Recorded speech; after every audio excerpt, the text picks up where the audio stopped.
from the College by the Lake, Coeur d'Alene, Idaho. Local, regional, national, and international guests discussing the issues and topics affecting the way you live are on Forum, the North Idaho College Public Forum, with your host and moderator, political scientist Tony Stewart. Welcome to our program. Our subject again this week is a very serious one and an important one, and our program from time to time goes from very light issues and somewhat entertaining all the way to the most serious topics, and of course this week it is a very serious topic.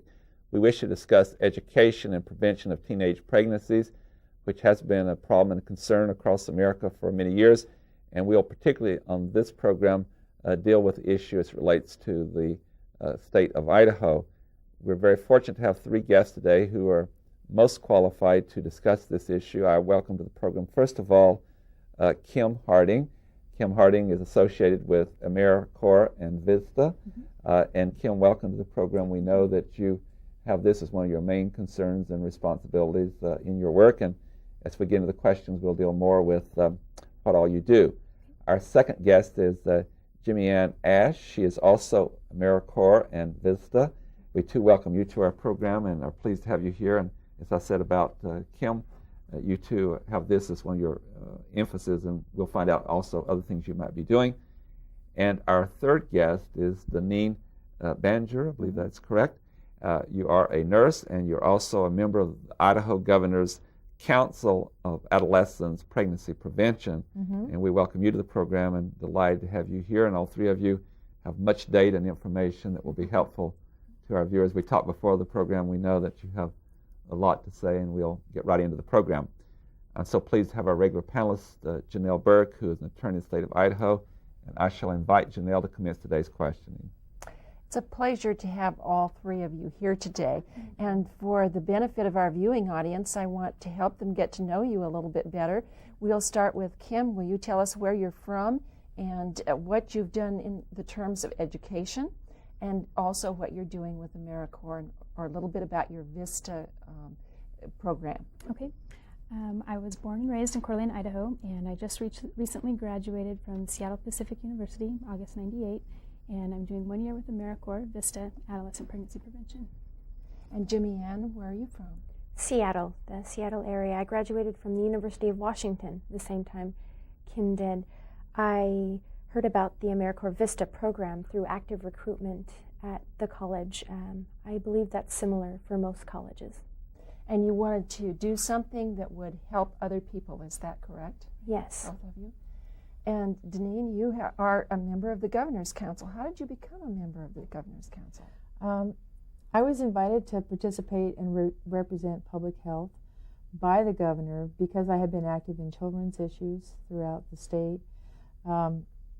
And I think that when they were ready to start looking at adolescent pregnancy prevention targeting 10 to 14-year-olds, it was probably more important to pick a person who had been dealing in child health rather than one who had traditionally been dealing in reproductive health.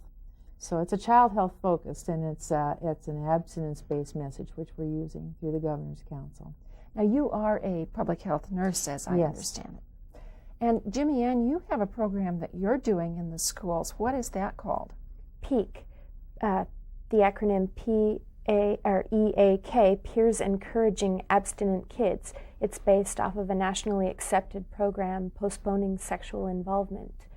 And its purpose is to educate preteens on how to set personal limits, how to resist sexual pressures, and to delay the onset of sexual activity. And it utilizes peer mentorship basically to do this. Teenagers are a wonderful role model that preteens can relate to for this. And Kim, do you have a particular area that you're working in? Well, Jimmy Ann and I work on the PEAK together, and we also feel it's really important to focus on teaching parents how to talk to their children about sex, because when parents choose not to, or they put off talking about sex, their children learn about sexual activity from the TV shows they watch, the music that they listen to, and the websites that they can visit. I want to get into some statistics that you've been kind enough to share with us. And The ones that I am going to ask you to address are for the state of Idaho, but I assume these are very similar to other states across America. Let's. I believe I'll start with you, Kim. It's a fact sheet, and will you just walk us through some of these statistics? For example, I'll start the first one. In 1997, nearly 3,000 teens ages 15 to 19 years got pregnant in Idaho. That's a very disturbing statistic. Right. Take us through that and explain some of those to us, please. Well, I think what is even more disturbing than that is that 60% of those teen mothers are unmarried, and 28% of those, they're repeat pregnancies. So they didn't get the counseling or the help that they needed the first time and are now in a bigger predicament than they were to begin with. That's why I mentioned I did the first statistic, because I thought everyone assumed that a lot of those were not married and, and were very young. Right. They are young, and the problem is that they're not. The problem is, you want to jump in? Yeah, it's the relationships between these young girls. 71% of the births to these girls, the fathers are 21 years or older, and generally they're 5 to 7 years older on average nationally than these teenage girls that are becoming pregnant and having babies. Let's move on with a couple more of those statistics, because they are of great significance. Another question that comes up oftentimes is this for these young women, the first pregnancy, and from that they learn a lesson that they will not do that again until they're married or they're older. But that's not the case in a certain number of cases, right? How many of these pregnancies in this category that we're talking about are more than one pregnancy during that time of unmarried young women? That would be 28%. 28% is actually a second pregnancy. Right. Yeah. Maybe I can also bring you into this conversation, Deneen, on statistics. I see here that from a national viewpoint, not just Idaho, which of course is of interest to our viewers, that it does affect graduation both for the young father and the young mother. Would you share that with us and how that affects this whole process? Sure. I think Kim has the numbers, but we know that teens who have babies before they graduate from high school tend to defer graduation. It's very common that these young women, because they haven't had the education, will raise their children in poverty. It has been documented that also when you live in the stress of poverty and parenting alone, that the risk of child abuse is greater. So as a governor's council, we felt that it was really important to talk to youth about delaying onset of sexual activity, because that's really the only way that's 100% effective in preventing teen pregnancy. In relation to what you're saying, the statistic I have before me, again, a nationwide statistic, that 39% of teen fathers and 50% of teen mothers ever graduate from high school. So one can understand that when children come into the picture, that makes it more difficult to go to school and other obligations and so forth. But again, with that lack of education, then they're placing themselves in a situation economically probably to have less for the rearing of that child. And I don't know who wants to take this question, but again, in relation to the statistic, we've already said that approximately 60% of the teen mothers are unmarried. What kind of information do you have that once this takes place and the responsibility and role of the father, does the father disappear, or does being young, in many cases himself, is he there for support? What do we have on that? It's becoming more pertinent that paternity is established because of welfare reform. And what's happened with welfare reform is the kids who have kids, their parents become responsible for the grandchildren. And if paternity is not established, then that responsibility can't be passed along. So I know the Department of Health and Welfare is really working hard to make sure that paternity is established. And in some cases, the girl maybe can't narrow down who the father would be. They're doing paternity testing on all the men that could have been involved. Frequently, though, it is when you have teens who are in what they consider to be love relationships. Anyone who's had a teenager in their home realizes that what seems like it's going to be a lifetime love frequently only lasts a very short time. And we do find that prior to welfare reform and the emphasis on child support enforcement, that traditionally very few teen fathers stay in a committed relationship with the mothers of their children, and very often they're totally absent. So that has affected some legislation on the national level. We have addressed this question of what we call deadbeat parents, and then a lot of states are passing these also. So that's part of what Kim's talking about, why it's very important to know who's the biological parent. And Jimmy Ann and I spend quite a bit of time talking to teens who haven't yet become fathers, letting them know that if they aren't responsible, they may lose their driver's licenses, they may not have the opportunity to get fishing licenses, and it's quite a shock to them. They think they can just participate and then disappear. Or when they go to work, they can garner wages. Right, yes, right. Their lifestyle just can't go on right. without Exactly. any implications. Professional licenses even, you know. Nursing licenses, DOT, truck driver's licenses, physician's licenses, all kinds of licenses to practice and earn a living can be withdrawn if you don't pay child support. So our program really focuses on the other end of that, and that is encouraging, delaying the onset of sexual activity. And because we deal with 10 to 14-year-olds, we've found that we have a very broad coalition, groups of people that support our activities, much more so than we anticipated when we began. Thank you. Janelle Burke. I'm going to ask some questions about parents. How do parents talk to their teens? And I want to start with you, Deneen. When you've got a parent of a teen, what do you tell them or what do you advise them to talk with their young person about? Whether it's male or female. And do you separate? Do you tell mothers of daughters to talk about something different than you tell mothers of sons? No, not really. Or fathers? Not really. I think that the plumbing is different, but aside from that, what you're talking about is responsibility, and what we recommend is that you talk to your children early and often, that you convey your values to them, that you help them to focus on goals that they may have, so that they have some ammunition when they're alone and having to make a difficult decision. You are not going to be there when they're making that tough decision. So those issues have to be discussed, and it's never easy. It's never an easy thing for a parent to bring up, but it's worth the pain, I think, the psychological pain. And there are ways that we as a health district, Panhandle Health District in the state of Idaho, are prepared to help parents to do that. Now, Jimmy Ann, what kinds of things do you suggest, or do your mentoring groups suggest to young people when they have these questions come up? How can they answer?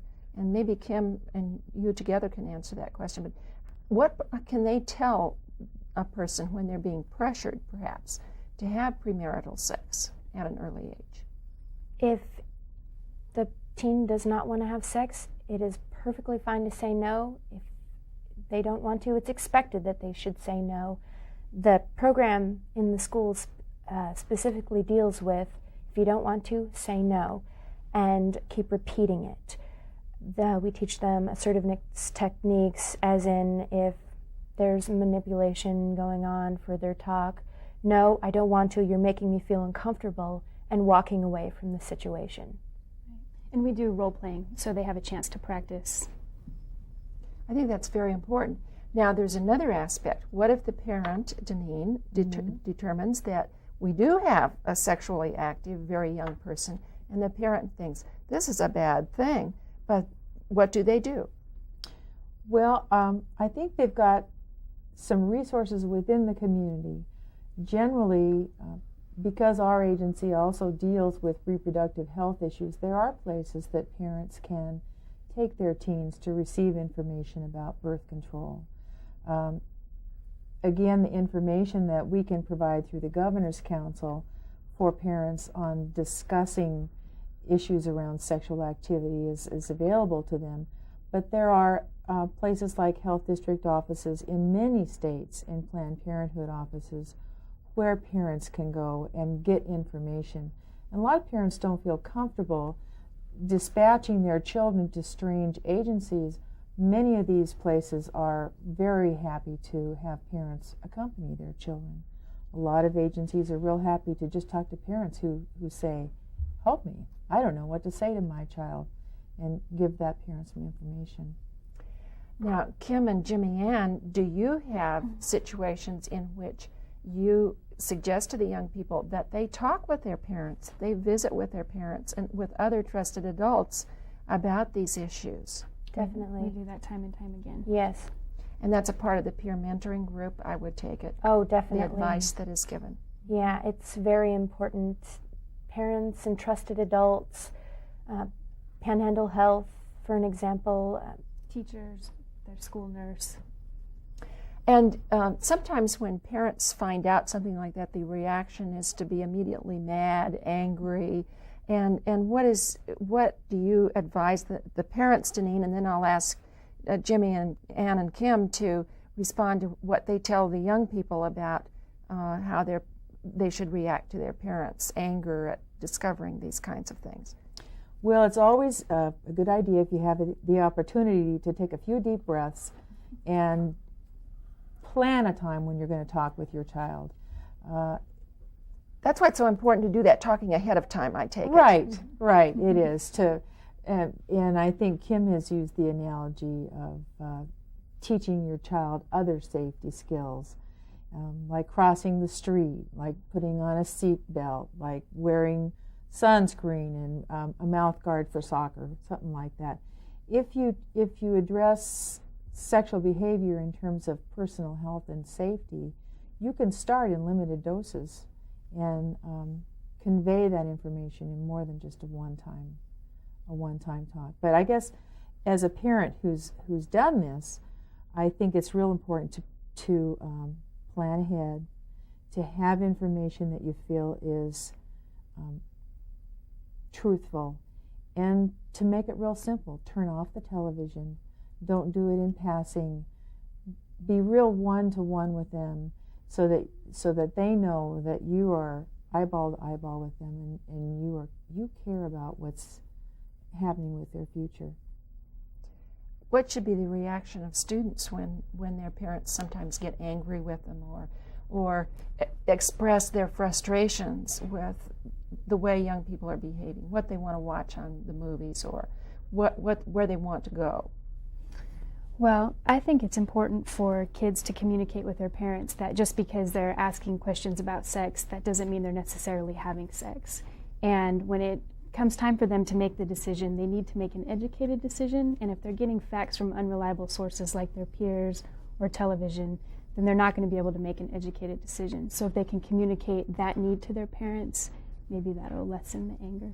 And in most cases, parents are concerned with the goals and the future of their child, and the child needs to remember they're not just saying no to be harsh to me, to be mean to me. They're really concerned. This is a big issue. I hear from your conversation that it's important to be calm and caring and thoughtful and not cause the young person to become defensive. If I can come back to Deneen, I was really impressed with how you might incorporate this into other things that you don't seem so sensitive about, about the question of what you wear to protect your teeth in soccer, or how you dress in cold weather, whatever. I guess my question is that isn't it helpful to incorporate all this together in some way, just let the young person know we're going to deal with all these things and not put the sexual question in somehow in a different category? I guess I'll even add to this by saying in our society, why do we have so much difficulty with this issue when we don't other issues, and they're all equally vital to the health of the young person? Right. Everyone can remember when they got the sex talk from their parents, but nobody remembers when they learned to cross the street or when they learned to drive a car safely. That's a process, and we're real comfortable with treating that as a developmental process. When you take your child to the corner, you show them the stoplight, you have them look for traffic, you talk to them about how it's safe to cross the street. then they respond, and they later on they do the same thing for you. So I really believe that in the perfect world, children would not remember their first sex talk with their parents. It would be something that happened all along the way. One brings along their own experience when they were growing up, and so unconsciously you make even the tone of the voice or certain comments do that. I just have a footnote here. I was reading a book by a gentleman some years ago that we did on the program here, and he's an authority on education. He said that happens in schools where a teacher very innocently will say to young children who are playing with the sandbox and the blocks, and she or he will say, "Now let's quit having fun and come over here and do mathematics." Yeah. You send such an incredible message, so we can say this in this subject too, can we not? Yeah. I have another question about certain situations that young people find themselves in that can increase the chances of having an encounter in which the result is pregnancy, and I'd like for you to address that. Such situations as where there's alcohol, and we know some young people drink underage, which although it's against the law.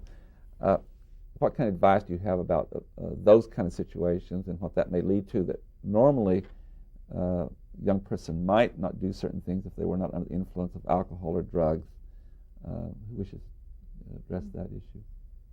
Well, I think that it's really important to understand that many young women have their first sexual experience associated either with drug or alcohol use.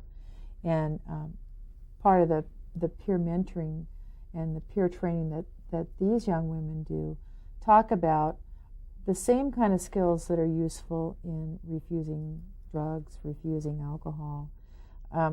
You have to be prepared before you get in the car or you're at home and nobody's there, no parents are there. You have to have decided what your goals are. You have decided how you're going to respond to a situation where you're going to be put under pressure. So it's planning, and we as adults and as mentors need to put those thoughts into people's heads so that they won't have to think of it at the last minute. As part of our PEAK program, helps the kids learn where their boundaries are. If holding hands is the boundary, if putting your arms around is the boundary, we help them establish that before they get into the situation so that the boundary doesn't become crossed. Okay. Another issue that we just, I think, mentioned most briefly in the show, but we really haven't got to the heart of it, and that is both for the young teenagers and the parents, and that is from your statistics that we talked about earlier, that a lot of the young people, at least in some states, it may vary from state to state, and statistics are sometimes hard to analyze, but people like in the ages 15 and 14, 16, a number of the young women who become pregnant, that their partner has been older. Would you address that and some kind of advice of saying that there's more of a chance of that happening? Is that the case? Kim, I believe you talked about that a little earlier. Yes, we have found that the younger the girl, generally the older the partner, the older the man partner, and the statistic is that 71% of teenage births are to adult men, and adult men being 5 to 7 years older. And the Governor's Council has labeled those men as predators. So that's their focus, part of their focus. So if the young girl is 14, then the man may be 19 or 20 or 21, somewhere 5 or 7 years there. Right. Just want to make that clear about what ages that you might be looking to. Yeah. And there are some counties in Idaho and some other states that are addressing the issue of adult men fathering the children of teens and using existing laws to punish those kind of behaviors. I think the best thing that I could advise is that parents should be aware of who their children are going out with. And in all situations. In all situations. And if I had a 15-year-old daughter and a college kid showed up at my door, I would hope that, I know I would have some serious questions about that. And we need to allow parents to feel free to intervene on those kind of situations. Janelle Burke. I want to continue on with that line of questioning just a little bit and give you an opportunity to say what are some of the other red flags that parents or young people might recognize as getting close to the edge of the brink where they could get themselves into trouble. I think if you are a girl or a boy and you find your partner isn't respecting your choice to say no, then you need to make some serious decisions. If they're pressing you too much. Right. What might be another one? Can you think of any others? Encouragement to use drugs and alcohol, even tobacco, which sometimes leads into harder drugs eventually. If you're not comfortable to use those kind of substances, which you shouldn't be as a young person, it's definitely my opinion and of others, it's going to compromise your mental capacity and it's going to compromise your state in that situation.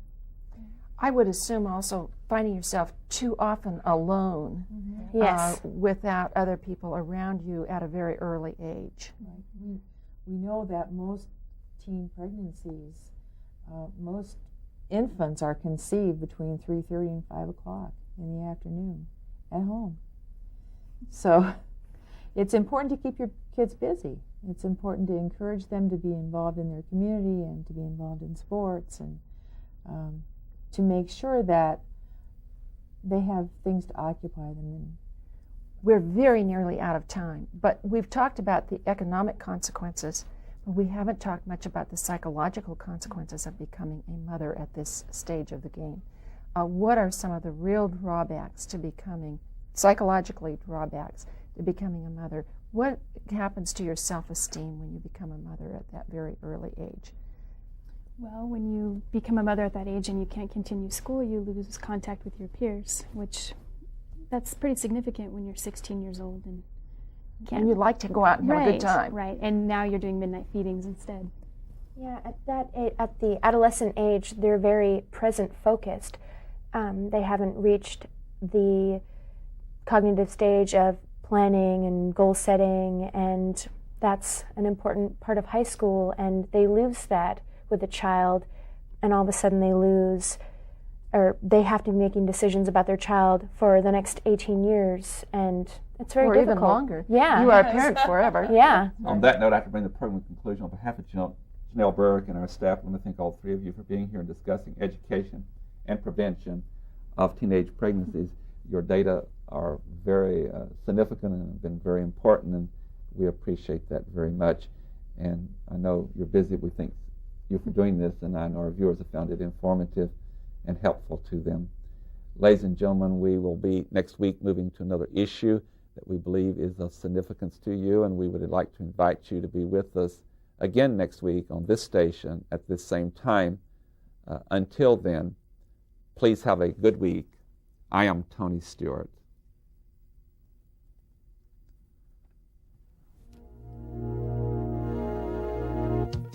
The North Idaho College Public Forum was videotaped live from the studios of Instructional Technology on the campus of North Idaho College for viewing at this more appropriate time.